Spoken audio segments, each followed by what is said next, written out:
샬롬, 사랑하는 성도님, 오늘도 하나님의 말씀을 가까이 하는 삶이 되시기를 소망합니다. 하나님의 말씀은 우리 영혼의 양식이 되며 우리 인생의 등이요 빛이 됩니다. 하나님의 말씀을 묵상하며 은혜를 누리는 하루가 되시기를 소망합니다. 말씀을 읽겠습니다. 여호와께서 모세에게 말씀하여 이르시되 아론과 그의 아들들에게 말하여 이르라. 속죄제의 규례는 이러하니라. 속죄제 제물은 지극히 거룩하니 여호와 앞 번제물을 잡는 곳에서 그 속죄제 제물을 잡을 것이요 죄를 위하여 제사 드리는 제사장이 그것을 먹되 곧 회막들 거룩한 곳에서 먹을 것이며 그 고기에 접촉하는 모든 자는 거룩할 것이며 그 피가 어떤 옷에든지 묻었으면 묻은 그것을 거룩한 곳에서 빨 것이요 그 고기를 토기에 삶았으면 그 그릇을 깨뜨릴 것이요 유기에 삶았으면 그 그릇을 닦고 물에 씻을 것이며 제사장인 남자는 모두 그것을 먹을지니 그것은 지극히 거룩하니라. 그러나 피를 가지고 회막에 들어가 성소에서 속죄하게 한 속죄제 제물의 고기는 먹지 못할지니 불사를 지니라. 오늘의 본문은 하나님께서 모세에게 말씀하셨다라는 문구로 시작됩니다. 이 반복적인 문구는 우리에게 아주 중요한 교훈을 주고 있습니다. 그것은 먼저는 신적 권위에 대한 것입니다. 율법의 규례는 하나님으로부터 온 것입니다. 제사는 하나님이 가르쳐 주시고 열어 주셔야지만 올려드릴 수 있는 것입니다. 우리의 예배도 마찬가지입니다. 매주일 드리는 예배가 우리의 어떠한 노력이 없어도 매주 열리는 것처럼 보입니다. 그렇지만 우리의 예배는 하나님이 임재하시는 현장이기 때문에 하나님이 열어주시지 않으면 안 되는 것입니다.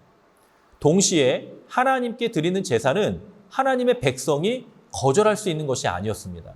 신정국가였던 이스라엘이 왕이신 하나님께서 명하신 제사를 거절할 수 없습니다. 우리 예배는 우리가 선택해서 드리는 것처럼 보일 수 있습니다. 하지만 예배는 우리의 왕이신 하나님이 영광을 받으시는 자리입니다. 그렇기 때문에 우리의 힘과 뜻을 다하여 하나님께 예배드려야 하는 것입니다. 두 번째로는 하나님의 말씀은 반복적으로 받아야 한다는 것입니다. 이스라엘의 지도자이면서 하나님의 종이었던 모세는 이스라엘 백성 모두가 불평하고 원망할 때에도 하나님께 기도하고 매달렸던 신앙의 인물이었습니다. 그럼에도 불구하고 성경은 반복적으로 하나님께서 모세에게 말씀하셨다라고 기록하고 있습니다. 믿음이 좋아 보여도 말씀을 들어야 합니다. 인격이 좋다고 해도 말씀을 들어야 하는 것입니다. 신앙의 연륜이 길어도 경험이 아무리 많아도 말씀을 들어야 합니다. 우리는 하나님의 말씀을 날마다 들어야 하는 것입니다. 그렇기 때문에 해피투게더 영상을 통해 큐티책을 통해 매일 하나님의 말씀을 듣고 묵상하는 것은 너무나도 복된 일이 되는 것입니다. 오늘 본문은 하나님께서 속죄제의 제물에 대하여 말씀합니다. 속죄제는 이미 살펴본 것처럼 하나님과의 관계에서 범죄하였을 때에 하나님과의 관계를 회복하기 위해 드리는 제사입니다.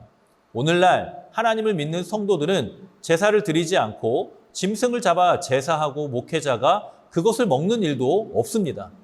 그렇다면 오늘 본문에서 속죄제에 대한 말씀을 통해 우리에게 교훈하는 거룩함에 대한 내용은 무엇일까요?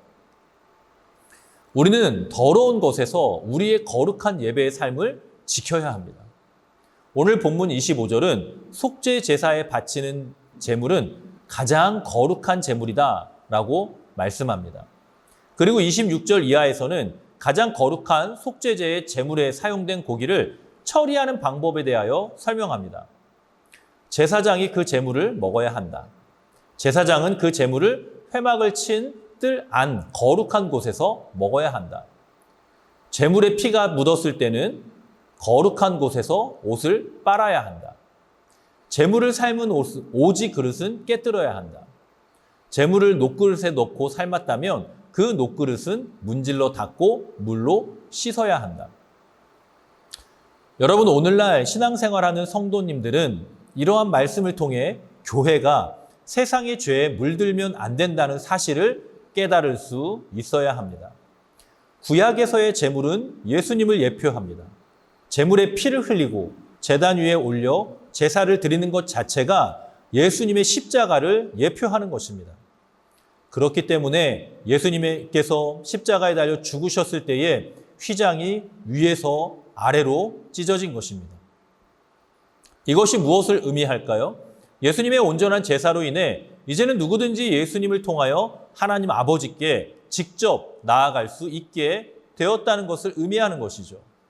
예수님은 우리의 길이요 진리요 생명이 되시는 분이십니다. 그렇기 때문에 성경은 성도가 하나님의 성전이 된다고 말씀합니다. 고린도전서 3장 16절은 이렇게 말씀합니다. 여러분은 하나님의 성전이며 하나님의 성령이 여러분 안에 거하신다는 것을 알지 못합니까?